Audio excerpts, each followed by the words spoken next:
door. All right, well, everyone, welcome back to Ecclesiastes. Woo! So we're gonna dive in with some introduction. Now, whenever I first taught this lesson last year, it was the day after our Easter cantata, and I had stayed up really late the previous night / early Easter morning because I the entire weekend was drama, and I was like, I need to finish my notes, and so I stayed up really late, and then I just vamped on the introduction, and I just went and I was really detailed and going through, and then I remember distinctly looking at the clock after I finished the review part, and I was like, oh, I have been speaking for 30 minutes and I still have 7 pages of notes to walk through. So we are going to do our best to fly through our review today. So as a reminder, the overall structure of the book, we have an introduction.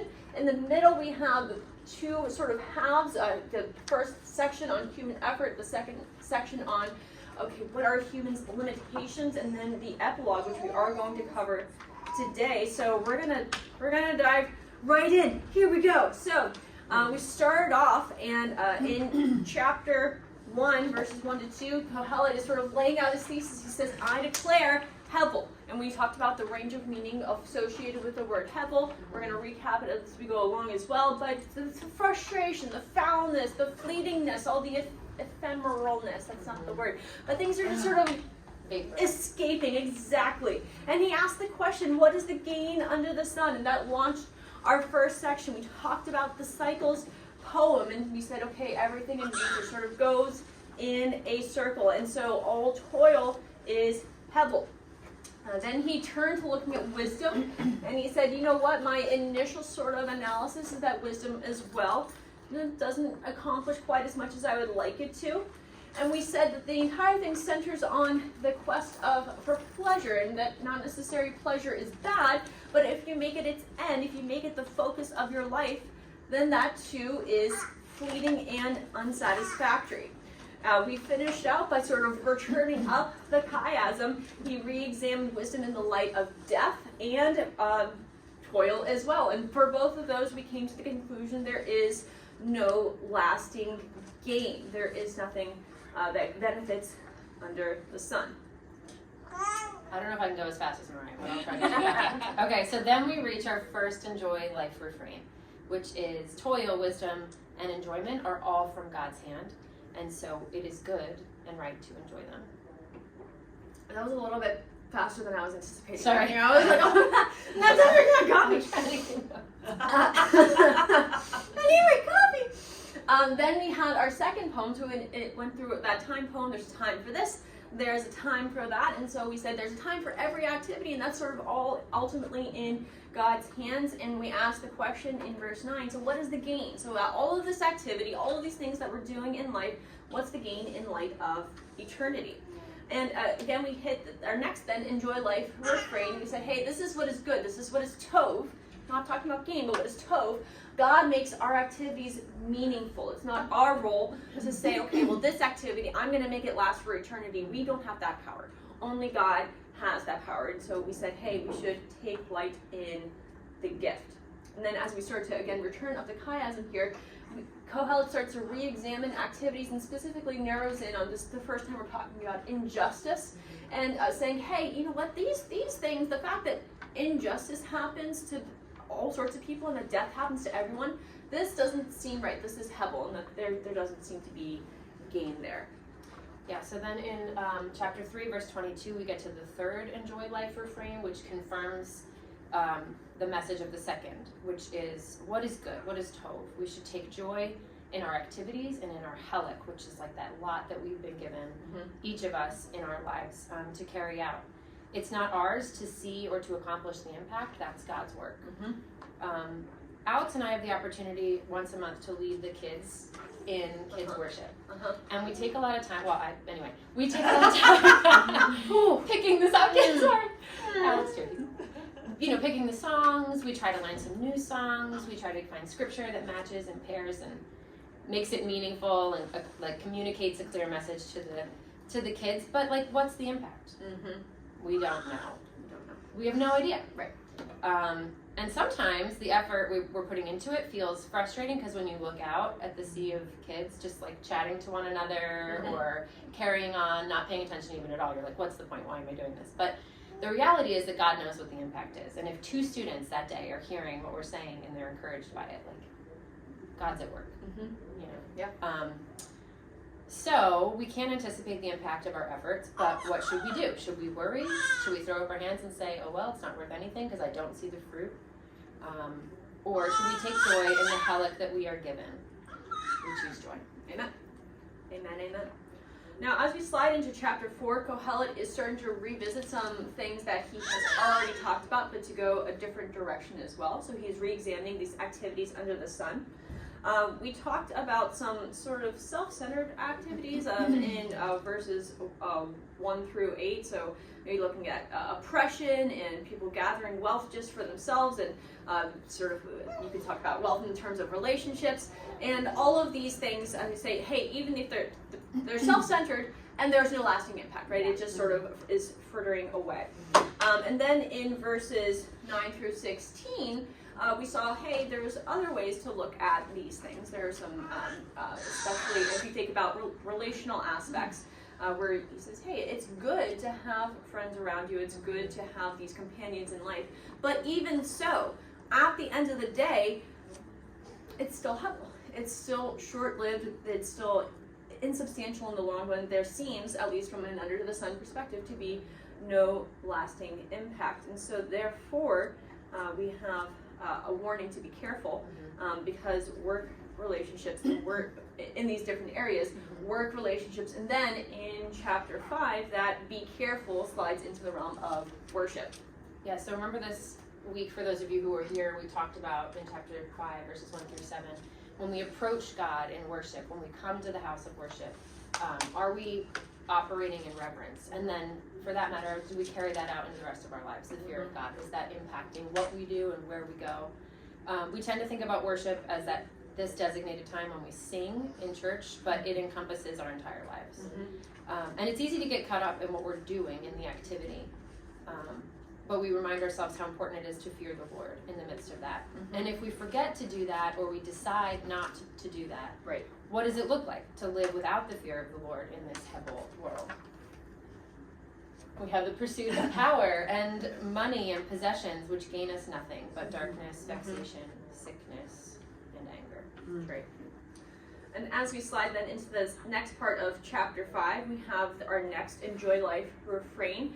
And Kohelet says, hey, this is what is tov, what is good, and ultimately what is meaningful, to take joy in that hellic, that lot in life that we've been given, all of the toil that we have been placed in front of, all of the things we're able to accumulate, whatever the Lord has allowed us to set our hand to, these are good things that he has placed into our life. And we talked about how the ability to enjoy in and of itself is from the Lord. You can all think of somebody who has all of that stuff, right? And they're just not satisfied. They need one more thing, and they're not enjoying the lot that they have been given by God. And so we talked about that again in this section.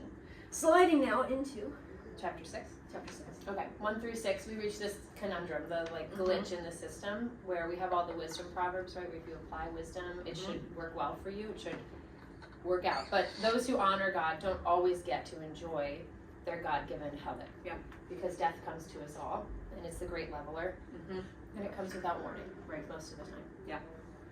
And so as Kohelet came to the end in the sort of the first half, the part 1 conclusions were that human effort, which are comprised of the ideas of toil, wisdom, and pleasure, or the pursuit thereof, ultimately are unsatisfactory. Not because they don't produce good. It's not that wisdom is bad, or that work is bad, or that pleasure, which remember is that word simcha, which is joy. It's like even the things that are good. So it's not that they're bad, but ultimately they're not. If we make those things our end goal, they're going to leave us high and dry.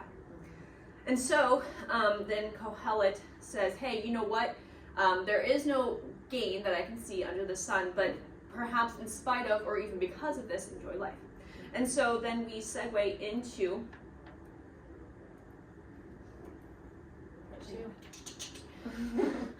push the button more times. segue into part 2. All right, guys. So that was like the first 5 weeks, 6 weeks, and so now the second half, the part on is focusing on human limitation. And Kohelet's thesis here is what is the gain, and especially who knows what is good. And so he said, okay, I'm not really sure if I can grasp under the sun what is the accomplishment that we achieve, but I want to know what's good. What is better, even perhaps? What is the better path for me to pursue? Because only God is the one who can tell the future. And so in verses 1 through 14 of chapter 7, then we talked about how wisdom is good, right? Not. Where we all nod. Yes, wisdom is good. And it gives us some gain, and it's better ultimately than folly, although, as Megan has pointed out a couple times now, that sometimes it's better to recognize that we are in fact what? Fools. Yeah, and that the awareness of our At own. least I am. I don't know. Fool. I know, it really You're stuck a with me. I'm like, I'm a clown! I'm a clown! And the fact that we are foolish is in fact wisdom, because it's in recognizing where we fall short that we have the opportunity to continue to grow. But that's sort of mitigated by the fact that, again, only God knows the future. Right, so in 7 verses 15 to 22, he expounds upon the fact that wise and righteous living is probably going to give you a better outcome, but not necessarily, and it's not guaranteed. Right. And so we said it's hard to find, right? It's hard to figure out wisdom, and it's hard to apply and to live out. In chapter 8, we talked about how there are benefits of being wise and righteous, but they're limited in the world that we live in, because again, we talked about not putting all of your eggs, not counting on the fact of, okay, well, if I'm wise and if I'm righteous, then things are going to go well for me. We said, well, that actually doesn't always work out from what we can see. Yeah. Exactly. And so Kohelet says, in response to this knowledge, we have our 5th, enjoy life refrain. The best response to this limitation is, in fact, not despair, but joy. Even though, because we can't see God's whole plan, we should enjoy the gifts that he has given to us. Chapter 9 starts off, the wise and righteous living doesn't equal perfect outcomes. We return to this idea, and we talked about, hey, there are all of these things that seem to guarantee a good outcome, but they don't. It doesn't, just because you have all of the things that sort of stack in your favor, you never know what's going to come along the way. And we return again to that idea that death is that great leveler. Yeah, like he's really trying to drive home a point here, it feels like. Chapter 9, verses 7 through 10, we go back to our 6th enjoy life refrain. In the face of impending death and the inability to see beyond today, Kohelet counsels neither despair, that the righteous might be tempted to, nor abandonment to folly, as described in verse 3. Yeah. Instead, Kohelet says that the best thing you can do is take hold of and rejoice in your helik, your lot, before it's too late. Right. Not because it's a task, like we read about in Gilgamesh, Right. but because life is a gift. Second half, or ending pieces of chapter 9, we looked at time and chance, and because there seem to be these elements of, okay, well, things just seem to happen, we noted that our future is uncertain. We can't perfectly predict our outcomes. And we started to look at this, again, providential wisdom to say, okay, or proverbial, not providential, proverbial, you're like, proverbial wisdom, okay, so wisdom is better than folly, again, but it's fragile. And we talked about fragile, not that, okay, well, I can break wisdom over my knee, but that, okay, I can apply wisdom, but again, it doesn't always seem to produce the results that I think that it will.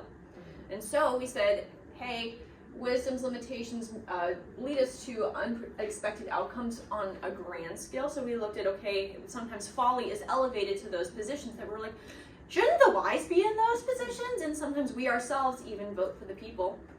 Anyway. So then in verses 8 through 11, we talked about how wisdom can maybe, perhaps somewhat mitigate risk in our individual lives, looking down at the micro level. And in 10, verses 12 through 15, we see Kohelet point to foolishness, and he's like, well, this is worse than wisdom. Wisdom is better. But points back, verses 16 to 20, again, to wisdom's limitations. We don't control outcomes, especially not on a grand scale, because we encounter other people. Even if we apply perfect wisdom, other people may not that we're interacting with, right? And then in chapter 11, 1 through 6, wisdom, again, can only kind of mitigate our risks in our individual lives. So continue to apply it, but don't expect that it's always going to work. Right. Because the future is uncertain. And so, Yeah. all of the second 6 weeks. And so in light of all this, in light of all of the goodness and of wisdom and the limitations of wisdom and its failures and all of the fleetingness and the futility of life and yet all the good, and on the other hand all the struggle and the unknowns, what does Kohelet say? In the face of all of this, now we get to his concluding words. How does he answer the questions? What is the gain? Who knows what is good? Who can tell the future? Well, let's take a look.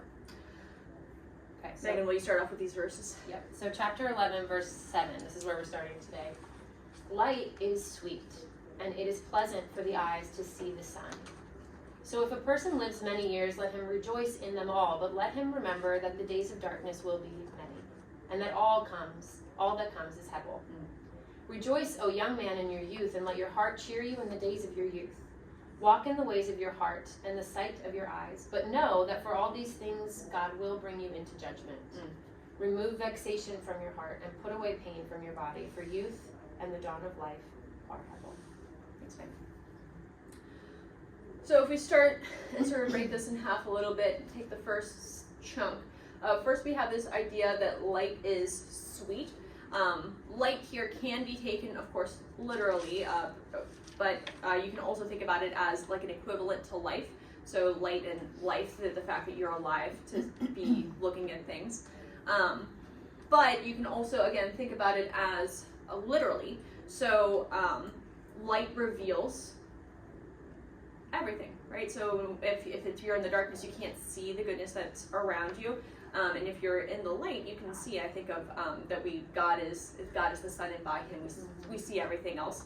And so the fact that we are alive allows us to see what is good and beautiful. Megan, you had brought up this image of... Yeah, and I think about it almost every week when Nick does his ending prayer, that the, no, I'm going to forget it, I'm blanking, hang on. But light is sweet, and it reminds me of the feeling of the sun on your face. Like, you know, when spring comes and you walk out and the sun just feels different than it did in the winter, and it warms you, and it gives you this, like, wonderful feeling, right? I think about that, and also about the beauty that brings, the beautiful feeling and the beautiful things that it illuminates too, right? So when you're in the spring and the sun is shining and you see the flowers blooming, and you wouldn't see that if it was dark, right? But this also reflects life, and it is pleasant and good. It is tov. It is sweet baby rays. It is sweet and good. Sorry. I didn't see that coming. I know, Neither did we. yeah, the word that's translated pleasant in the ESV is actually literally good. It's not just that, okay, we think of pleasant as good. It's the word itself is good. Light is good. It is good for us to be alive and to see the sun. I think as we head into these verses, Kohelet is really trying to lay out this idea of balance.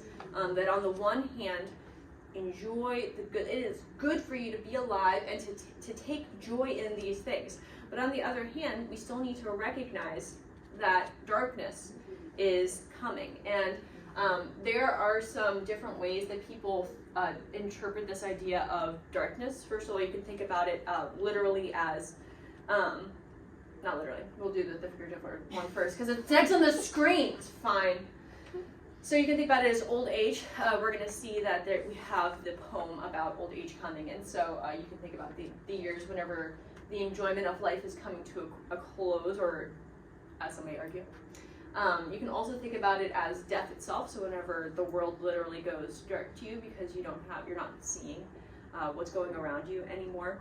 You can also interpret this a little bit more figuratively and think about troubles. So has anybody ever heard, like, I'm going through a dark time? And so you can certainly think about it in any of these. I think that whichever one you take, Kohelet is still bringing in that balanced perspective. He's not advocating a full-on, pursuit of pleasure at the expense of everything else, and just pretend like this moment is all you have and just live it up for the joy of, okay, woohoo. He's not saying that, but rather it's an intentional enjoyment of a good gift. And he causes us to pause here and say we want to recognize the brevity of youth and the fleeting nature of life, and that should lead us to deeper enjoyment of the gift that life is. Hebel here in these verses probably encapsulates the full range of meaning, so all of the definitions of Hebel that we talked about. Right. And if you consider the days of darkness as troubles, you can also understand Hebel as foul and frustrating. Yeah. And if you, on the other hand, focus on the interpretations of old age and death, you can say, okay, well, our life is fleeting and insubstantial too. You'll be dead longer than you will be alive.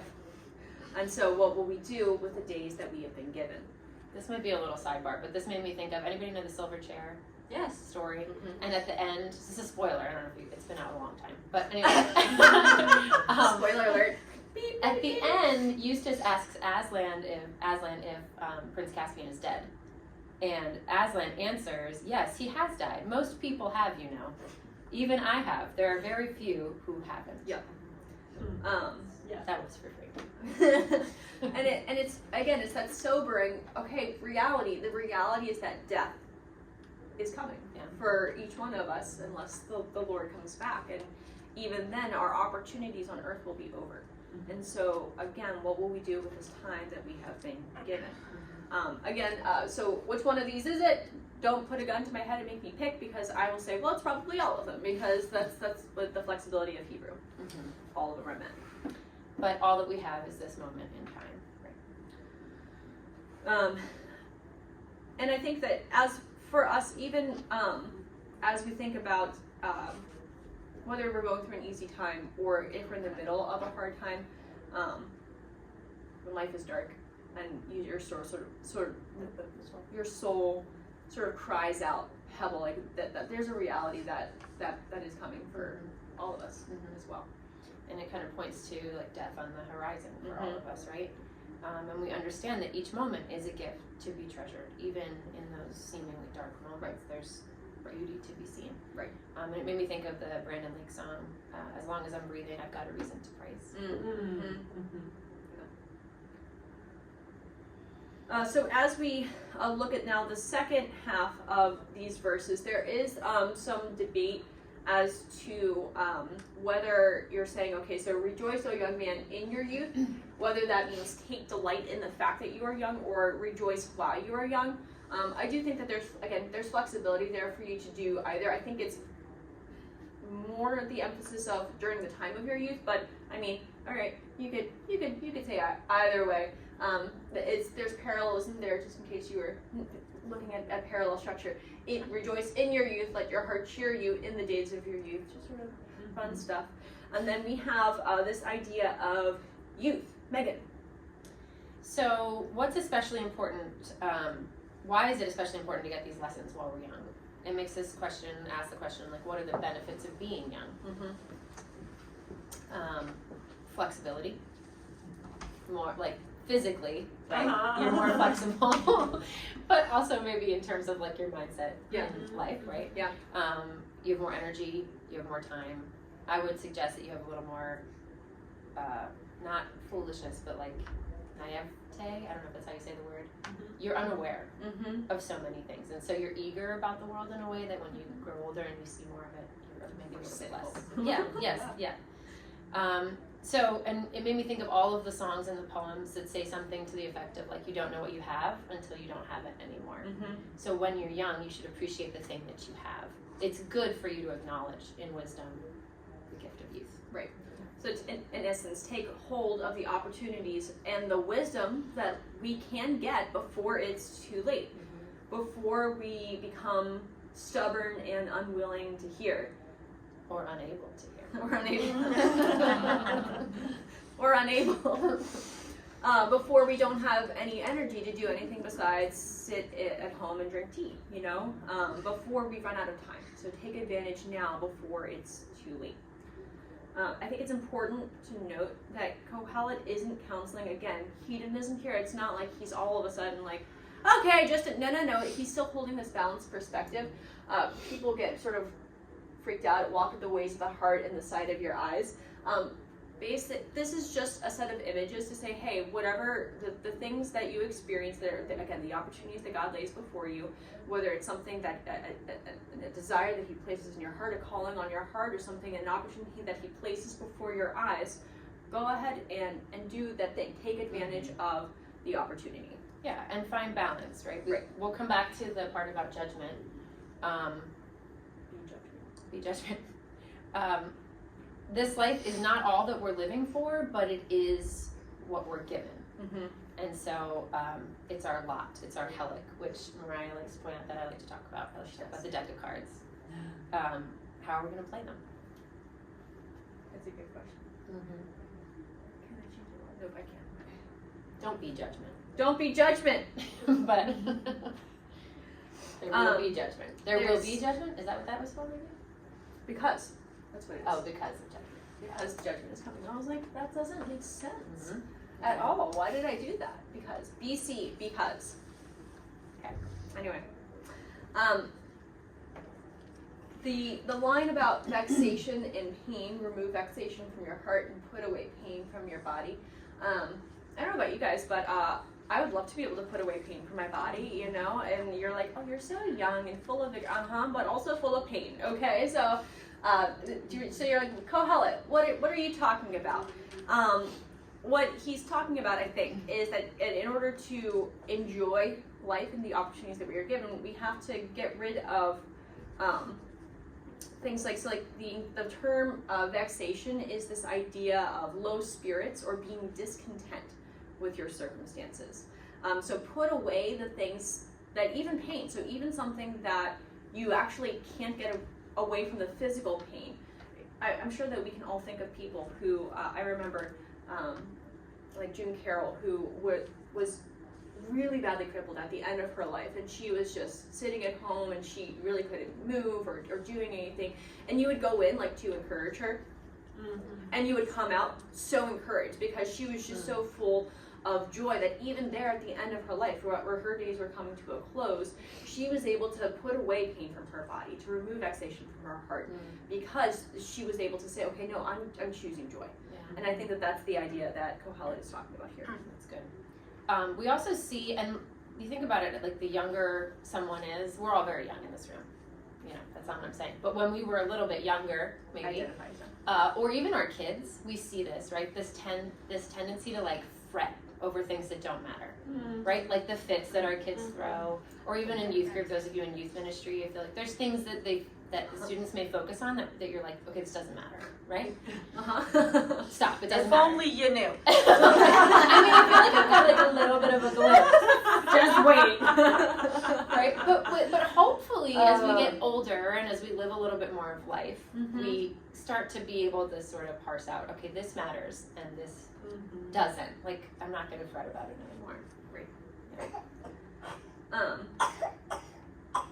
And I think that too, that comes from also just being able to walk with the Lord and to experience His faithfulness, that even the things that somebody who's not in that relationship with Christ would encounter something similar and be like, shouldn't you be concerned, like worried about this, like a cancer diagnosis or a problem with a child, and you're like, well, I'm not that, it's not that I'm not like I don't have feelings about it, but you have that confidence, that hopeful expectation that we know who our Lord is, we know that He is faithful, and that because of that we can we're okay. We're going to be okay.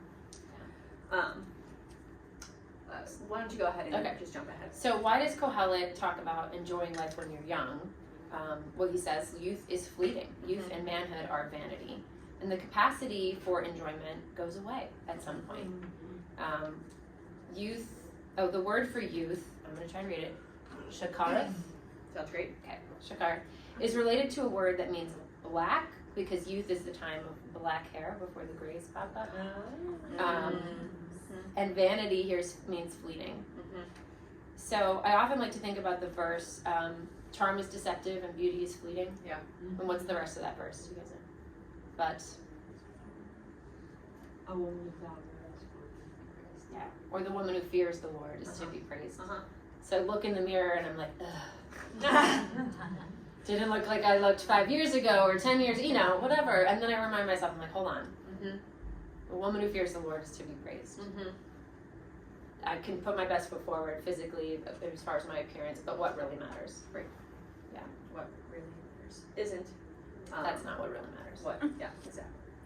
We're going to go into chapter 12 now. Megan, will you read these verses as well for us? Yeah. And will you read the whole passage? Just what's here? Yeah, you got it. Remember also your Creator in the days of your youth, before the evil days come and the years draw near, of which you will say, I have no pleasure in them. Before the sun and the light and the moon and the stars are darkened and the clouds return after the rain. In the day when the keepers of the house tremble and the strong men are bent and the grinders cease because they are few and those who look through the windows are dimmed and the doors on the street are shut, when the sound of the grinding is low and one rises up at the sound of a bird and all the daughters of song are brought low. They are afraid also of what is high and terrors are in the way. The almond tree blossoms, the grasshopper drags itself along and desire fails. Because man is going to his eternal home, and the mourners go about the streets.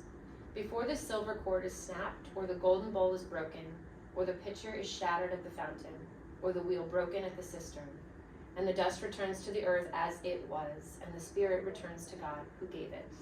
Hebel, Hebelim, says Kohelet, all is Hebel. No home now. Okay. Those verses. I don't know why they strike a chord in my spirit. So we're going to start breaking these verses down a little bit. So back at the very top of this closing poem, Kohelet says, "Hey, remember." Now we haven't talked about memory a lot throughout Ecclesiastes, but we have hit it a couple of times. And Kohelet is going to close by saying, "Hey, what is the most important thing to keep at the forefront of your mind? Not just to be like, oh, I forgot about this, but remembrance is really that intentional. I am bringing to the forefront. I'm keeping this at the front. Remember your purpose in life." And he says, before the evil days come. And you're like, what are these evil days? And I think that he's probably talking about the days of decay, which he's then going to talk about in the following verses. And we have down here, there's all of these descriptions of decay sort of coming through. We have the clouds that come and they darken everything, and you see that there is those who are watching through the window. And if you think about it, a lot of people think that this is a description of us decaying, and so if you think about the eyes looking through the windows are dimmed, so whenever you get old, what happens to your vision? It gets worse. And it gets worse over time. You can think about clouds or rainstorm, but your eyes are watering, so you'd be older people. This happens to me sometimes too if I get my contacts go funky, but if you just can't stop and you're constantly wiping your eyes. The keepers of the house, if you're like, hey, what does that refer to? The things that keep the house are your hands, and so as you get older, you get arthritic, they start to shake, and they tremble, right? Strong men, if you're thinking about, again, parts of your body, it's probably your legs and back, and whenever you get older, you start to get all bent over because you no longer have the ability to stand up straight. Grinders, what do you guys think? The grinders are few. Yeah, these pearly whites, which are not quite so white, they get ground down and they don't quite work the same anymore. We have all of these images, but we'll go into a little bit more of these closed doors, the grinding, birds, song. All of these things have to do with our senses, and especially our hearing. Like we can't hear as well. And we have this image of one rises up at the sound of a bird. So are birds like terrifying things usually? No, but whenever you sort of get a little bit older and you start to become easily startled, right? Something happens, you're like, oh my goodness, and then you're like, oh, it's fine, everything's okay. And then we have this idea of the daughters their song are brought low. As we age, our voices, which were once so powerful and perhaps able to sing so well and to carry, are brought low. We're not able to sing quite as well anymore. Do you want to go to almond tree? Yeah. The almond tree blossoms. The blossoms are white, so it could refer to the color of your hair. Mhm. It's the color in your hair. And the heavy grasshopper is this idea of a grasshopper, which is normally light. Mhm. As you try to carry it, it feels heavy to you, Mhm. or the grasshopper itself is dragging itself along. Yep. There are also, so the lines paired grasshopper dragging itself along and desire fails. Some people think that this is a sexual connotation to say, hey, because there's some stuff in Hebrew literature that's like, okay, well, maybe the grasshopper is an allusion to your sexual desire. I think that's possible, but I think it's, personally, I think it's more likely that so all of the desires that you have sort of fade. You don't really care quite so much about, that apple pie because your taste buds are sort of fading away. You just don't have that same drive. You maybe, you once you would have really loved to take that 2-mile hike, and now you're like, well, Going up the stairs is a challenge. you're like, I just want to get to my bed. And then all of your ability to enjoy those things decreases as you age. And then at the turn, because man is going to his eternal home and the mourners go about the streets, we move from the idea of decay to death itself. Eternal home, that word there is Sheol, the place of the dead. In this case, so we have all of these images here. So before the silver cord is snapped, that's a classical image in a bunch of mythology. So you think about that silver cord of life, and your cord is snapped. You can also think about it, so a lamp. So a lamp had a silver cord, or like a silver lampstand, and then it was supported by a golden bowl. And so if you broke it, then, okay, that's the image of life going out. In the ancient Near East, they included that kind of lamp in a burial arrangement. And so perhaps symbolically they thought, we're going to use this lamp to guide the deceased to navigating that eternal darkness there. But those are a couple of possible ways that you could sort of interpret those images. We have these ideas of water implements. So the pitcher is shattered at the fountain, wheel broken at the cistern. In this culture, water is the equivalent to life, because without water, without fresh water, without water that is good, you die very quickly out in that culture. And I mean here too, but we just don't think about it quite so much. The point of all these images is before you die. And the dust returns to the earth as it was. If I say that, what passage of scripture do you immediately think of? The dust returns to the earth as it was. Where we go back to? What section of scripture? In the book of the Bible? Genesis, yeah, Genesis, the book of Genesis, chapter 3, and the curse that God gives to Adam.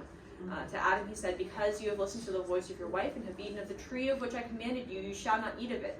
Cursed is the ground because of you, and the pain that you shall eat of it all the days of your life. Thorns and thistles it shall bring forth for you, you shall eat of the plants of the field. By the sweat of your face you shall eat bread, till you return to the ground. For out of it you were taken, for you are dust, and to dust you will return. And when we return to the dust, we hand in our helek. God's gift of life to us has ended. Yep. So we have a quote by Miller. It says, to banish anxiety from the heart means judging from Kohelet's earlier statements, to set aside the negative outcome of wisdom, the entailments of human busyness, the difficulties of those in poverty, and the legacy of fools. Try to rid your life of such things. Likewise, he says, cast off the troubles of your body. Troubles, or evil, the opposite of what is good. It is a very general word used by Kohelet of a great variety of problematic issues, such as the loss of wealth or human oppression. And here he refers to physical pain, but renews the theme more generally in the next verse. And so as we sort of reflect on this section, we think, okay, so what is he saying? He's saying, remember your Creator before it's too late, because death comes to us all. I have this great Venn diagram here, don't judge me too harshly. But on the one hand, right, don't be a fool, don't be wicked, don't pursue pleasure as a means or an end of itself. Don't pursue all of the things of life just to pursue them, but instead pursue the wise path. On the other hand, don't rely on wisdom so fully that it becomes your crutch for life, expecting it to produce all of the perfect outcomes you anticipate, when you end up then being disappointed and missing the joy in life. And so there's this sweet spot that Kohelet has been throughout his entire book counseling us to live in, to enjoy life wisely. With all of those enjoy life refrains that we said, this is the heartbeat of Ecclesiastes. That's where Kohelet, I think, wants us to reside.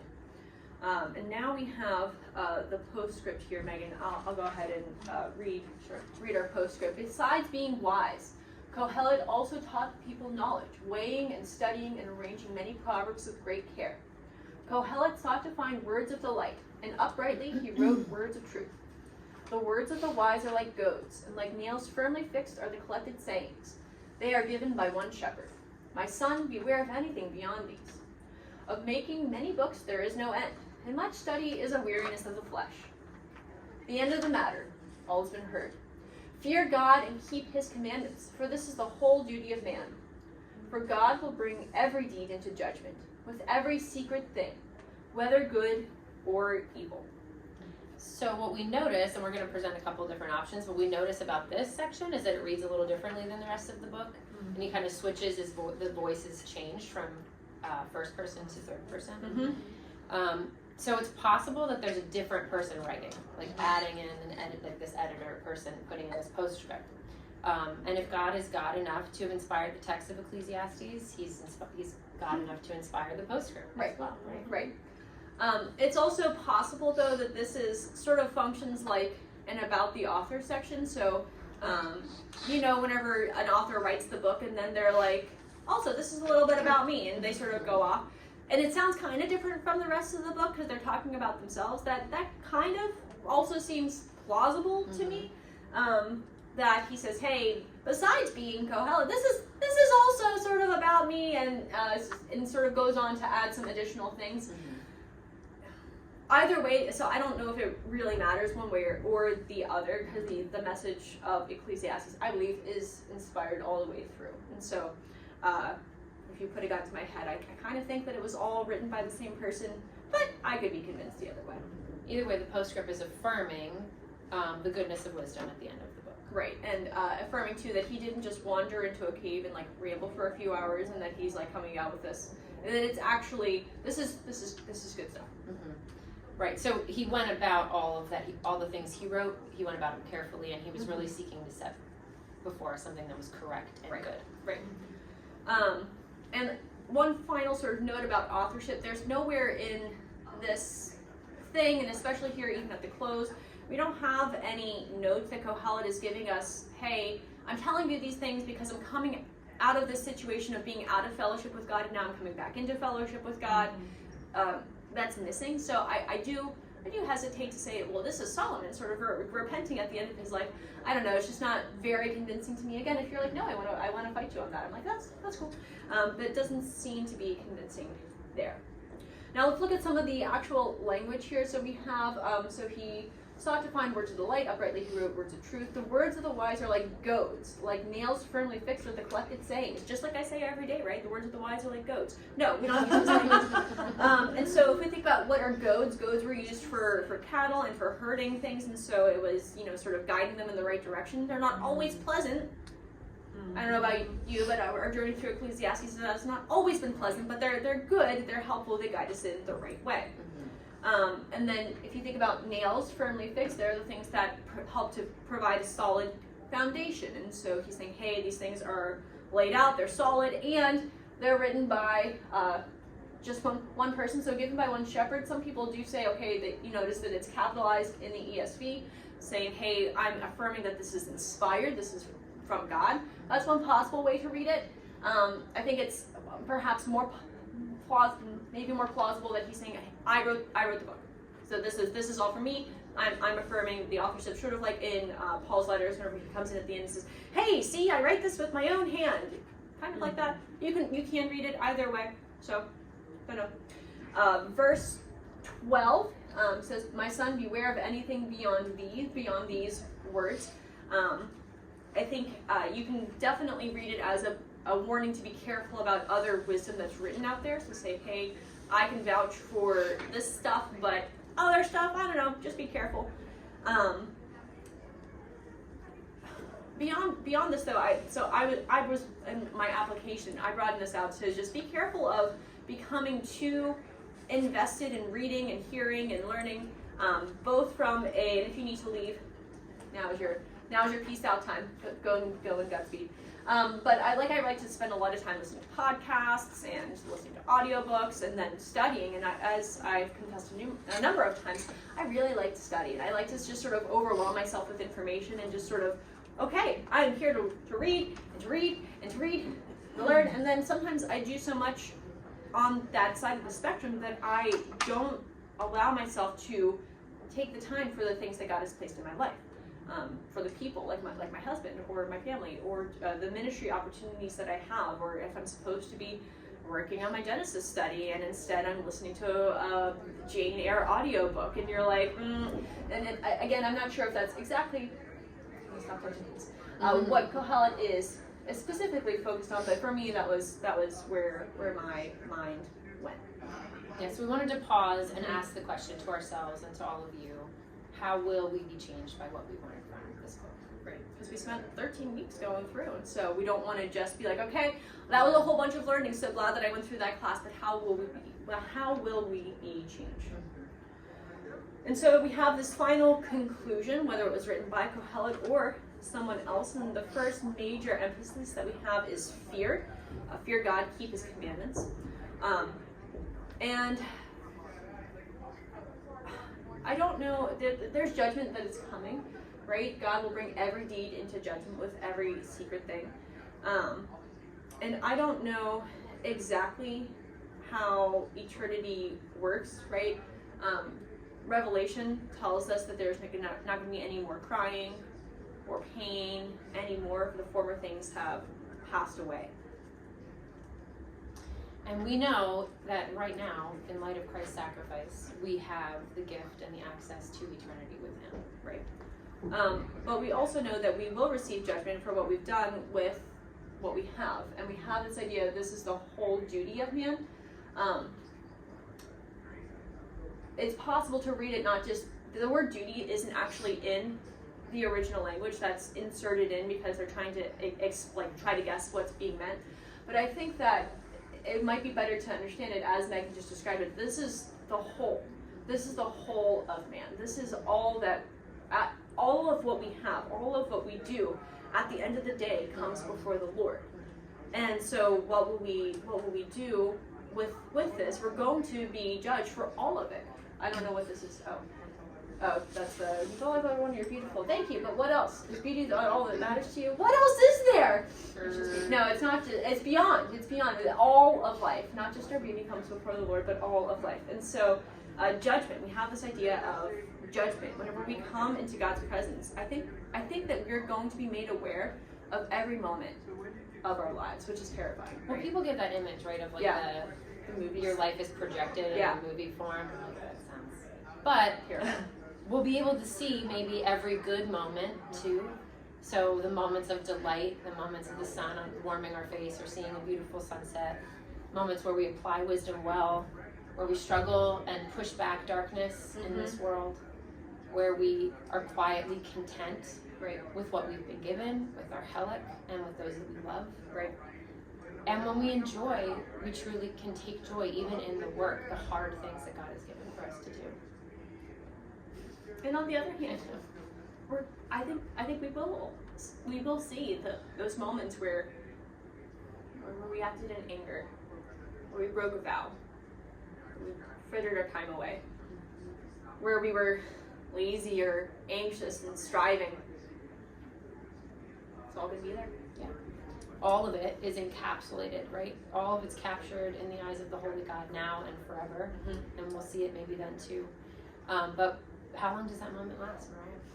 You know, I don't know. Like that moment of being like, okay, it's all on the screen. But I do think, since we're in the realm of imagination here, but bear with me for just a moment. So I usually talk about eternity as being impacted by our life here, right? And we all say yes. Well, what we do here impacts our eternity. And I usually think about it sort of in the terms of, okay, yeah, if I have a close relationship with God here, then I will there as well. And if I do good for Jesus here, then I may not be like the garbage man of heaven. Right? But what if eternity is more like all of the best moments forever? Like when you read a book, sometimes you're just reading, and other times you're like in it and the story's all around you and you're part of it? Mm-hmm. What if it's like that? And I do think that someday, like, I just have this image that God will take all of our individual, like, 3D moments of time under the sun and stretch them beyond the sun to a dimension that we can't even imagine. Yeah.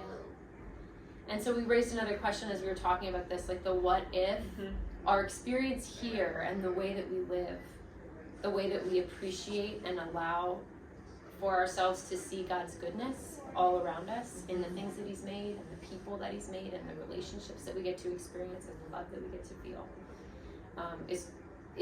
will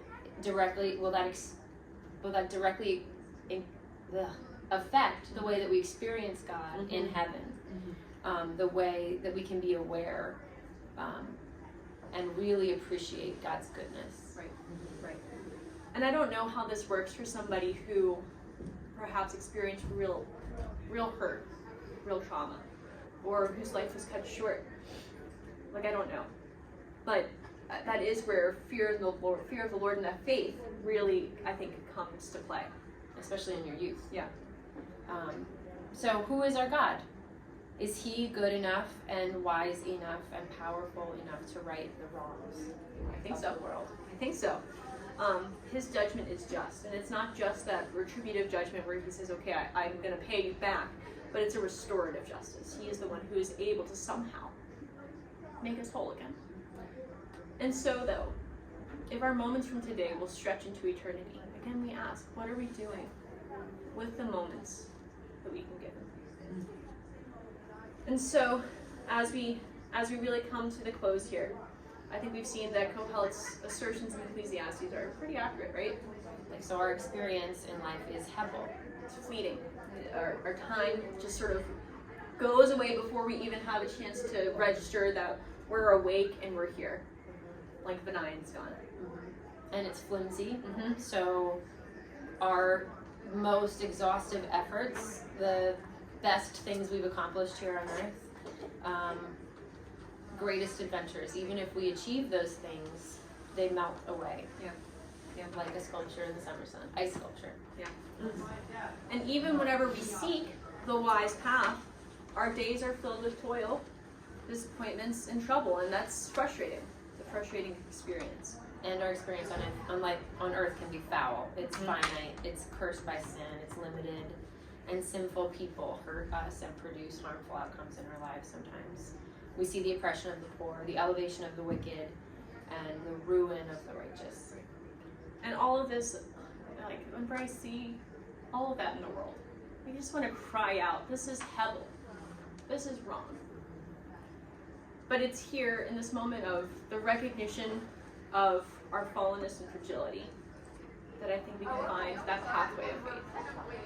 Because it is really hard to live in a Hebel world under the sun. But we're loved by that God who's beyond the sun. And so, yes, we can cry out. And we can reach our arms up to heaven. But we can discover, in the midst of the Hebel, the God who grasps our hand and who never lets go. That's it. We're finally done. So sorry, 9 minutes over, but we're done. So, thanks for joining us through our journey through Ecclesiastes.